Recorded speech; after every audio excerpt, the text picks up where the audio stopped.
Tahapan identifikasi blok sistem informasi. Blok masukan atau input. Blok masukan merupakan komponen yang bertugas sebagai piranti masukan atau inputan ke dalam sistem. Bisa meliputi media dan juga metode yang digunakan. Metode dan prosedur untuk menginput data juga harus sesuai dengan aturan yang dibuat, seperti melakukan identifikasi, otoritasasi, pengolahan, dan tata letaknya.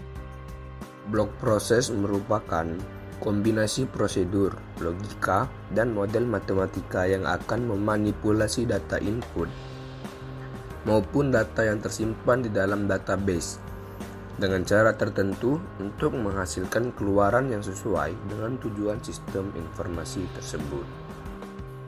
Blok keluaran. Blok keluaran pada sistem informasi digunakan untuk menampilkan hasil pengolahan data yang telah dilakukan pada blok proses. Informasi yang ditampilkan pada blok keluaran harus bisa diakses oleh semua pengguna, baik internal maupun eksternal. Blok teknologi. Penggunaan teknologi bisa diterapkan untuk masukkan data, model, penyimpanan data, penggunaan sistem, media output yang digunakan. Blok database merupakan media penyimpanan data yang digunakan untuk proses akuntansi digunakan sebuah database. Basis data sendiri dikategorikan menjadi dua jenis, yaitu secara fisik dan secara logika. Media penyimpanan data seperti disket, hard disk merupakan contoh media base data secara fisik, sedangkan struktur data yang digunakan untuk menyimpan sebuah data masuk ke dalam kategori basis data logika. Blok kontrol atau kendali. Blok kontrol atau pengendalian. Pada bagian ini, sebuah sistem harus bisa dikendalikan oleh pengguna dari hal-hal yang tidak diinginkan. Misalnya saja, kontrol terhadap sabotase, kehilangan data, kecurangan, dan hal-hal lainnya. Contoh blok inputan pada sistem informasi pembayaran listrik. 1. Data pelanggan. 2. Data jenis pelanggan. 3. Data tiang dan gardu. 4. Data penggunaan pelanggan. 5. Data tagihan. 6. Data pembayaran. 7. Data tunggakan. Dan 8. Data laporan. Contoh blok proses pada sistem informasi pembayaran listrik. Yang pertama, login admin pembayaran listrik.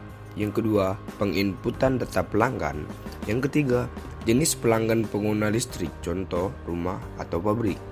Yang keempat, setiap daerah memiliki tiang dan gardu agar bisa menjambungkan aliran listrik dari pusat ke rumah atau pabrik pelanggan. Yang kelima, info penggunaan listrik pelanggan selama periode tertentu. Yang keenam, info tagihan pelanggan selama periode tertentu.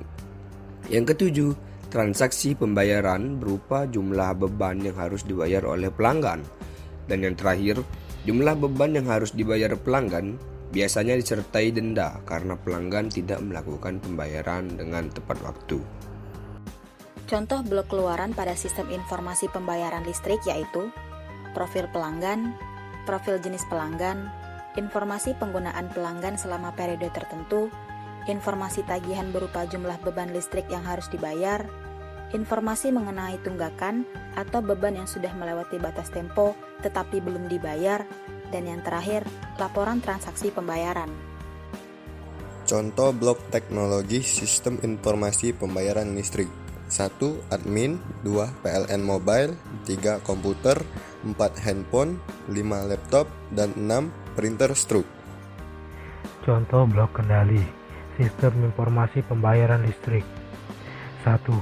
Feedback atau umpan balik. 2. Sistem kendali otomatis. 3. Sistem kendali sekuensial dan kuantitatif.